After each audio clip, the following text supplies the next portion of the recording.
ক্ষমতার ভারসাম্য, জবাবদিহিতা ও বিকেন্দ্রীকরণ এই তিনটি মূল বিষয়ের উপর ভিত্তি করে মৌলিক সাংবিধানিক সংস্কারের নতুন রূপরেখা দিয়েছে জাতীয় নাগরিক পার্টি এনসিপি। জাতীয় ঐক্যমত্য কমিশনের সঙ্গে দ্বিতীয় দফা বৈঠকে এই রূপরেখা তুলে ধরে দলটি। জান্নাতুল বাকিয়া কে জানাচ্ছেন। মঙ্গলবার সকালে জাতীয় ঐক্যমত্য কমিশনের সঙ্গে দীর্ঘ 6.5 ঘন্টার বৈঠক করে এনসিপি।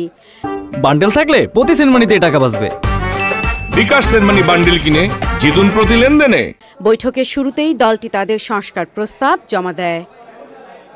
বৈঠক শেষে সংবাদ ব্রিফিংয়ে এনসিপি নেতারা জানান, রাষ্ট্র ও সংবিধান কাঠামোয় মৌলিক পরিবর্তন দরকার।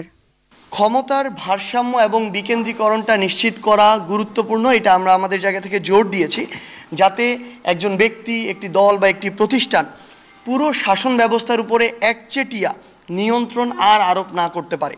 দলের পক্ষ থেকে বলা হয়, রাষ্ট্রীয় ক্ষমতার শান্তিপূর্ণ হস্তান্তর, নির্বাহী বিভাগের জবাবদিহিতা নিশ্চিত করা ও সাংবিধানিক কাঠামোর সংস্কারে এই প্রস্তাব জরুরি।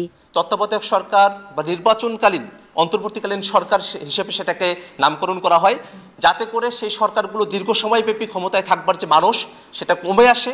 ঐক্যমত্য কমিশনের সহসভাপতি বৈঠকের সূচনা বক্তব্যে বলেন, জাতীয় সনদ প্রণয়ন তাদের অন্যতম লক্ষ্য।